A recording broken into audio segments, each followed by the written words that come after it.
Assalamualaikum kelas. So, hari ni kita akan sambung kita punya lesson. Okay, previously kita dah belajar apa itu semiconductor diode dan awak dah belajar juga macam mana dia punya fungsi diode ni, dia block current in one direction and allows current to flow in only one direction. And also, kita dah tengok fungsi capacitor dalam untuk store and discharge charge lah kan. So hari ini kita akan tengok macam mana kita nak convert AC current kepada direct current menggunakan diode, dan juga macam mana kita nak gunakan capacitor untuk smoothkan current. Okay, sebelum saya masuk yang ini, ada benda yang saya akan explain dulu ke awak. Okay, kita tengok. Okay, yang first kali saya akan tunjukkan dekat awak macam mana kita nak bezakan DC dan juga AC. Okay, kita tengok balik kita punya ni notebook. Okay, kita tengok apa beza AC dengan DC. Okay, bila sebut je perkataan DC kan, DC namanya direct current lah. Okay, bila sebut je DC maksudnya apa? Maksudnya current tu terus, arus terus. Maksudnya dia tidak ada apa, berulang-alik ataupun tinggi rendah, tak ada. Tu kalau kita buat graf kan. Kalau kita buat graf, direct current ni dia punya arus dia terus saja. Okay, manakala kalau kita sebutkan AC, iaitu AC ni apa? Alternating current. Okay, alternating current ni apa? Okay, bila sebut je alternating current, maksudnya dia alternate. Apa maksud alternate tu? Dia bertukar-tukar ataupun dia berulang-alik. Kalau kita tengok graf alternating current, okay, maksudnya dia kejap dekat atas, kejap dekat bawah. Kejap dekat atas, kejap dekat bawah. Okay. Untuk alternating current ni, okay, bahagian atas ni kita panggil dia bahagian positif lah. Bahagian bawah ni kita panggil dia bahagian negatif. Apa maksudnya? Maksudnya katakan kita ada satu supply power source alternating current. So kalau macam ini, current yang flow arah sini, okay, kita panggil positif. Current yang flow arah sini kita panggil negatif. Nampak tak dia flow daripada dua-dua arah? Okay. Tapi tak semestinya sini positif, sini negatif lah. Saya nak tunjuk kat awak bezanya lah. Beza arah pertama dengan arah kedua ni. Okay, so kita tengok juga alternating current ni dia ada frekuensi. Apa frekuensi? Okay, frekuensi ni maksudnya dia punya, biasa awak dengar kan alternating current, frekuensinya adalah 50 Hz ataupun 60 Hz. So apa maksud frekuensi ni?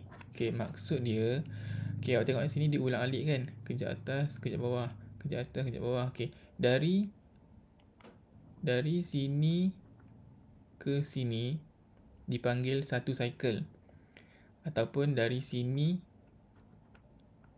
ke sini satu cycle. Maksud satu cycle tu apa? Kitaran lengkap dia lah. Okay, bila kata frekuensi dia 50 Hz ni, maksudnya dalam masa 1 saat ataupun 1 second dia berkitar ni, kitaran lengkap ni sebanyak 50 kali. Maksudnya awak kira lah, mustahil lah nak kira kan. Maksudnya 1, 2, 3, 4, 5, 6, 7, kira sampai 50 kali. Semua 50 kali cycle ni dia ambil masa 1 saat. Ini maksud dia punya frekuensi. Kalau 60 ni maknanya 60 cycle dalam masa 1 saat lah. Okay, itu beza dia. Awak pernah tengok tak lampu kan? Bukan lampu LED tau, lampu kat rumah awak yang biasa kalau awak nak buka, bila awak tekan switch sahaja, dia akan ambil masa berkelip-kelip baru dia hidup. Perasan tak? Okay, kenapa jadi macam tu? Bukan, okay. Kenapa dia berkelip? Sebab dia ada, yang tu berkelip tu sebab cerita lain lah, dia kena ada starter untuk dia hidup. Tapi kan, pernah tak awak ambil kamera slow motion, awak record lampu tu masa dia tengah hidup, bila awak play balik, awak nampak lampu tu berkelip-kelip. Macam mana dia berkelip? Okay, macam ni. Ini kalau kita tengok memang lampu tu terang macam ni je kan. Tapi bila kita ataupun bila kita rekod secara biasa, dia nampak okey. Tapi bila awak rekod dengan kamera slow motion, awak akan dapati lampu tu berkelip macam ni. So kenapa dalam kamera slow motion dia berkelip macam ni, sedangkan dalam mata kita nampak okey je? Sebab apa? Sebab ni lah alternating current. Okay, macam mana dia effect? Sebab alternating current kita tahu dia ada arus ulang-alik kan. Dia ada atas bawah, dia turun naik. Naik turun, naik turun, naik turun. Sampailah habis lah kan. So maksudnya masa dia naik ni dia menyala. And then masa dia turun ni, dia akan mati. Tapi bila dia naik, dia nyala balik. Dia turun, dia mati. Bila naik, dia nyala balik. So sebabkan inilah awak nampak lampu tu berkelip bila dalam slow motion. Sebab ini dia ambil masa 1 saat je ni. 1 saat untuk 50 cycle. Maksudnya memang laju lah. Sebab tu kalau mata kita tengok, kita tak nampak beza. Sebab mata kita tak cukup power untuk nampak objek dalam slow motion lah. Unless awak ada flash ke ataupun Quicksilver kan, mungkin awak nampak lampu tu berkelip. Okay, sebab itulah AC current ni dia akan menyebabkan lampu tu berkelip kalau awak nampak ataupun kalau awak rekod dalam slow motion. Okay, so berbalik kepada topik kita. Okay, kita nak convert alternating current kepada direct current. Apa benda ni? Okay, ini adalah proses kita panggil rectification. Apa itu rectification? Okay, kita tengok kat sini kita gunakan diode. Kita dah tahu kan diode tu function dia untuk allow current flow in one direction. So dekat sini kita tengok, first kita tengok dulu ada 2 jenis rectification. Yang pertama kita panggil half wave. Yang kedua kita panggil full wave. Kita tengok half wave dulu. Macam mana dia buat? Okay, kat sini okay, kita ada power, kita ada source lah, ada supply kan kat sini. Ni kalau awak tengok daripada dia punya rectification kit lah, macam mana connection dia ialah, okay, awak ada supply AC kat sini, AC supply kat sini kan.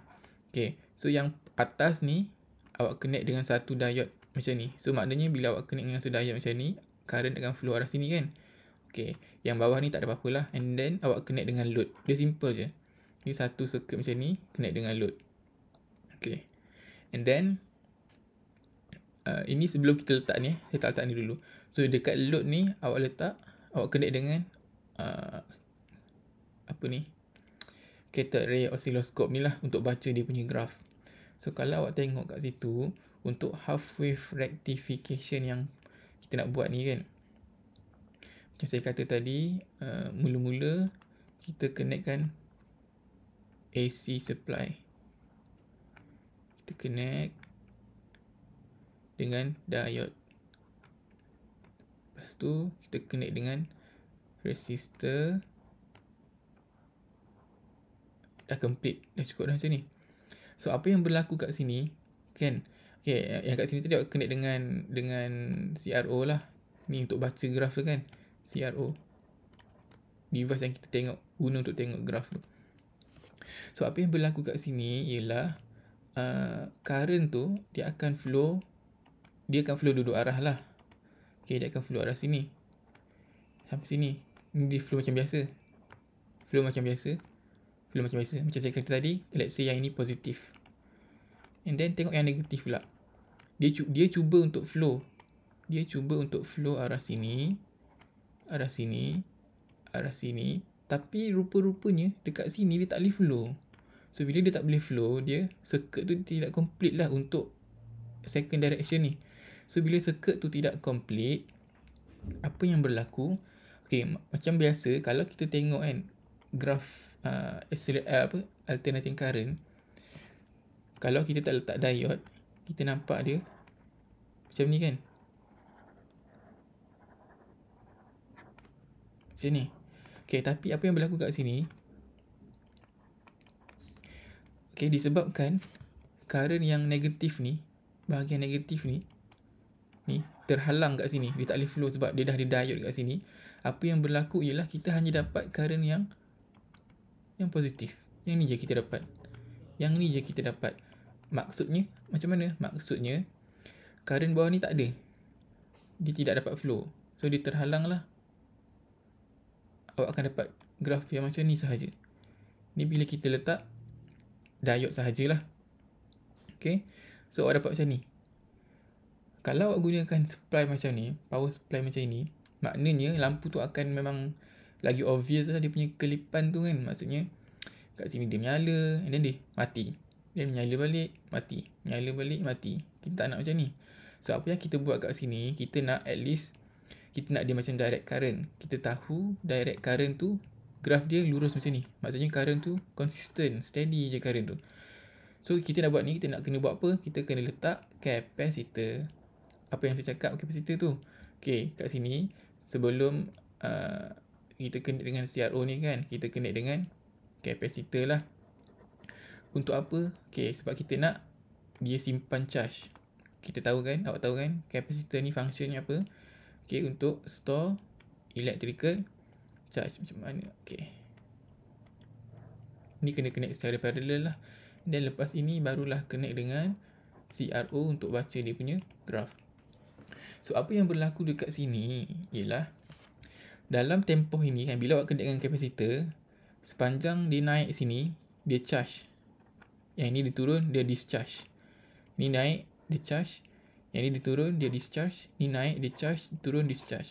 Okay, masa dia charge ni, capacitor tu akan simpan charge lah. Masa current ni naik kan, capacitor tu akan simpan charge. Tapi bila current tu turun ni, maksudnya arah ke bawah ni, capacitor tu akan discharge. Bila apa maksud capacitor tu discharge? Bila capacitor tu discharge, dia akan keluarkan electricity yang dia dah simpan. So instead of graf ni terus menjunam macam ni, apa yang capacitor tu buat ialah dia akan prevent graf ni daripada terus menjunam dengan cara dia slowly supply current. So dia akan jadi macam ni lah. Awak akan nampak dia macam gini. So graf tak akan jadi macam ni lah. And then sama juga diulang balik. Bila current tu naik kat sini, dia charge. Kat sini dia charge. Tapi bila dia discharge, capacitor tu akan release electricity lah. Dia akan release ke dalam circuit tu. Instead of dia terus menjunam macam ni, dia akan supply sementara kat sini. Okay, dia ulang sampailah habis. Sebab dan daripada situ kita dapat almost steady current lah. Faham tak?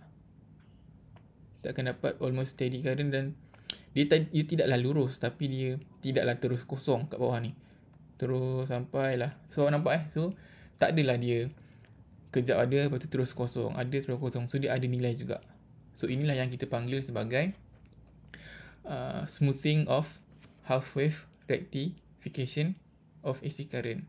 Ni kan, macam tadi yang saya tunjuk ni. Ni alternating current awak tu. Ni alternating current awak. So asalnya macam ni. Tapi bila awak letak diode, bila awak letak capacitor, apa yang jadi, dia akan lurus macam ni sikit. Itulah. Okay. Ini half wave. Kenapa half wave? Sebab apa maksudnya half wave? Maksudnya kita hilang apa yang kat bawah ni. Maksudnya negative half cycle ni hilang. Hilang macam tu je. Sebab tu kita panggil half wave.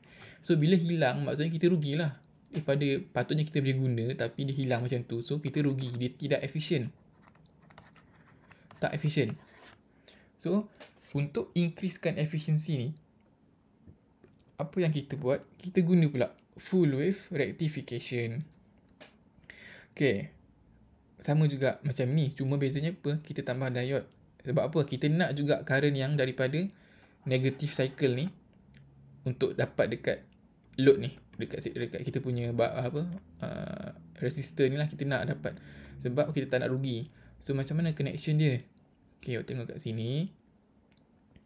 Apa yang dia buat kat sini, instead of kita simple kita simple je buat circuit macam ni, kita tambah lagi diode. So kita guna 4 diode. Macam mana? Okay, kita tengok satu-satu apa yang dia buat kat sini. Okay, first kali, macam sebelum ni, kita tahu yang ini adalah positive cycle, yang ni negative cycle, yang bawah ni negative cycle. So kita tengok yang positive cycle dulu. Connection diode ni kenapa disusun macam ni? Sebab dia nak tengok current to flow in one direction sahaja. Ini benda samalah. Sini capacitor, sini load, sini dia punya CRO lah. Ni sebelum saya letak capacitor saya tak letak capacitor lagi. So anggap yang ni tak ada lagi lah. So tengok kat sini apa yang berlaku. Current flow kat sini. Bila current flow kat sini, dekat junction ni, dekat sini, arah sini dia tak boleh lalu kan? Dia tak boleh lalu. Sebab apa? Sebab ada diode kat sini. So dia terhenti kat sini, tapi dekat depan ni dia boleh lalu. So dia lalu kat sini. So bila dia lalu dekat sini, dah sampai kat junction yang ini, dia boleh lalu tak kat sini? Tak boleh kan? Sebab ada diode. So dia akan lalu kat sini. So bila lalu kat sini, dia lalu dekat load, lalu dekat sini macam biasa, lalu lagi kat sini, and then apa yang berlaku kat sini? Okay, awak tengok dia akan lalu kat junction ni balik. So bila dekat junction ni, dia akan, yang ni dia tetap lalu lah, sama lah. So dia akan lalu kat sini lah, sini dia boleh lalu. Okay, sebab ni ada diode kan. Okay, but then dekat sini, dekat junction ni, dekat sini dia boleh lalu tak? Boleh. So biarlah, sama lah, dia akan ulang yang ni laluan yang sama. Tapi dekat sini dia boleh lalu tak? Ada diode tak? Tak ada kan. So dia boleh lalu kat sini. So current dari positive half cycle ni boleh complete the circuit, masuk balik ke negative terminal ni, ataupun sini lah, dia tak main negative terminal lah, dia bagi kat sini kan. So daripada yang ini, yang pertama ni, maksudnya kalau kita lukis graph, awak akan dapati ni yang positive half cycle ada, and then positive half cycle ada, and then positive half cycle ada. Okay, faham ini positive half cycle. Okay, sekarang kita tengok pula yang negative half cycle. Okay, biasa padam dulu biar awak nampak lebih jelas. Yang positive half cycle tu dah selamat lah lalu, complete kan. Kita dapat bacaan. Dan kita tengok yang negative half cycle ni pula. Okay, sama je. Dia lalu kat sini. Okay, bila dia lalu kat sini, dekat junction ni, dia boleh lalu tak kat sini? Tak boleh kan? Sebab ada diode. Okay, so dia tak boleh. So apa yang dia buat? Dia lalu kat sini. Okay, lepas tu dia buat apa? Dekat junction ni, boleh tak naik atas? Tak boleh. So dia akan lalu kat sini. Kemudian dia buat apa lagi? Dia lalu dekat load balik lah. Lalu kat load, then lalu sini. Sini boleh lalu.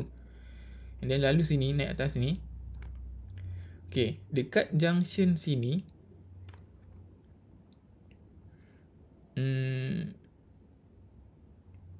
okay, dekat junction sini, dia akan lalu sini tak?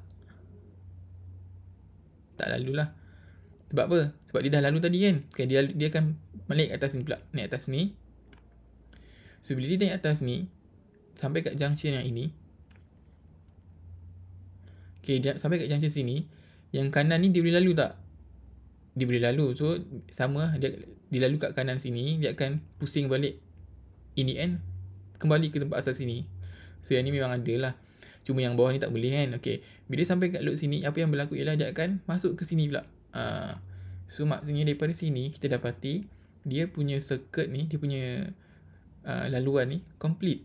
Maksud completenya kita dapat juga laluan yang daripada, walaupun asalnya dekat sini dia adalah negative half cycle, tapi dekat load ni dia tetap lalu daripada arah atas.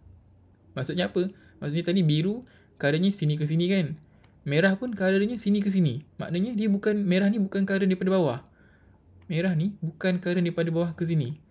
So bila dapat macam tu, maksudnya half cycle yang negatif tu pun kita dapat bacaan sebagai positif sebab arahnya sama dengan yang biru ni. So maknanya katakan tadi kita punya biasa kan, biasa kita punya cycle macam ini, merahnya kat bawah kan, merah macam ni. Tapi sebabkan merah ni dah tukar direction dia, merah ni dah tukar direction sama dengan biru, so dia bukan kat bawah ni lagi. So jadi kat mana? Jadi dekat sini. Dia samalah. Sama. So maknanya kita dah dapat semua directionnya sama, semua di atas paksi kan. So daripada sini kita dah dapati current ni dia akan dah flow dalam satu direction dah. Ni dah dapat dah satu direction. Okay. Then apa yang kita nak buat?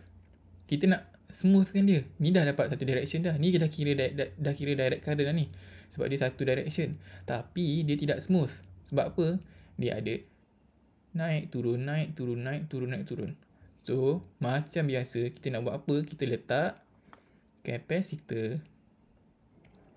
Kita letak kapasitor kat sini. Kenapa? Kenapa kita kena letak kapasitor? Sama macam yang tadi saya tunjuk ni. Kapasitor kan dia store charge kan. So apa yang berlaku dekat sini, okay, bila kita dah ada graf positif, current positif macam ni kan. Okay, bila kita letak kapasitor kan, bila kita letak kapasitor, dia naik kat sini, dia akan charge kapasitor tu. Bila dia turun, dia discharge kapasitor tu. So bila dia discharge kapasitor tu, maknanya dia akan slowly turun. Dia tidak terus turun mendadak macam ni. Tak, dia turun slowly. So bila turun slowly, kita akan dapati dia lebih stabil lah. Okay. Yang naik ni dia charge. Kenapa tak tulis? Okay, dia naik ni dia charge. Yang bawah ni dia discharge. Ni dia kenapa saya punya yang bawah ni dia discharge lah. So daripada situ kita dapati current ni lebih smooth compared to half wave. So full wave ni kita dapat lebih stabil lah current dia. Dan actually apa yang menentukan dia punya ni, ini yang tentukan ni adalah kita punya kapasitor. Kalau kapasitor awak tu bersaiz besar, maksudnya kapasiti dia besar, dia boleh simpan lagi banyak charge, maka awak akan dapati graf ni lagi lurus. Dan dia tidak mustahil untuk dapat graf yang memang 100% lurus macam ni. Dia bergantung kepada kapasitor ni. Ini adalah konsep dia lah, dia charge. So macam ni tadi kan, ini half wave rectification. Saya dah explain tadi. Okay, yang kedua ni full wave rectification. Ni macam yang saya explain tadi. Awak boleh baca sendiri kat sini. Kalau awak rasa tak jelas, awak tengok kat sini. Benda yang sama. Okay. Kemudian ni tadi proses dia yang saya explain. Asalnya macam ni. Bila kita dah letakkan full wave rectification, dia akan dapat semua positif. And then kita nak luruskan dia, kita guna apa tadi? Kita guna kapasitor. Dia nak apa? Dia nak smoothkan direct current kan. So macam ni lah tadi. Okay, bila half wave rectification, dia akan smooth macam ni. Tapi ni tidak efficient lah.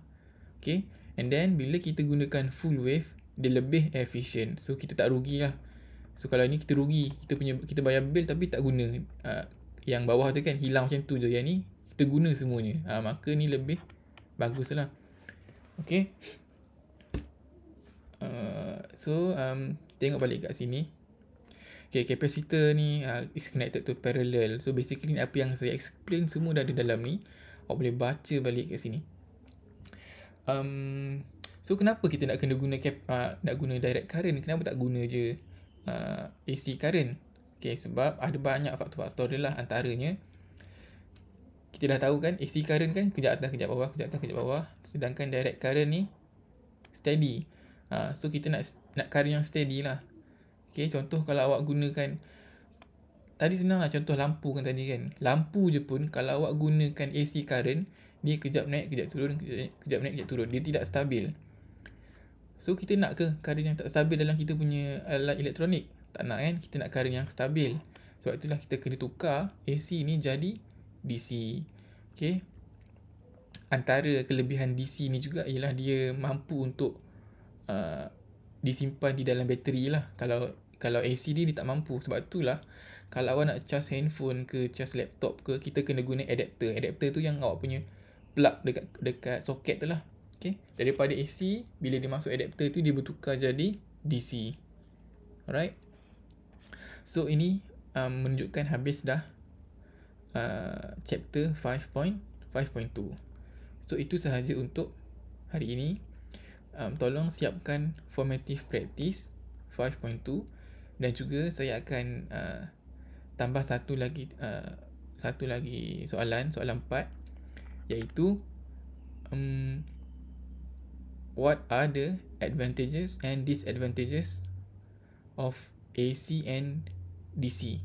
So nanti awak buat graph, awak buat table lah. Okay. Itu sahaja. Kalau ada soalan boleh tanya pada saya. Terima kasih kelas.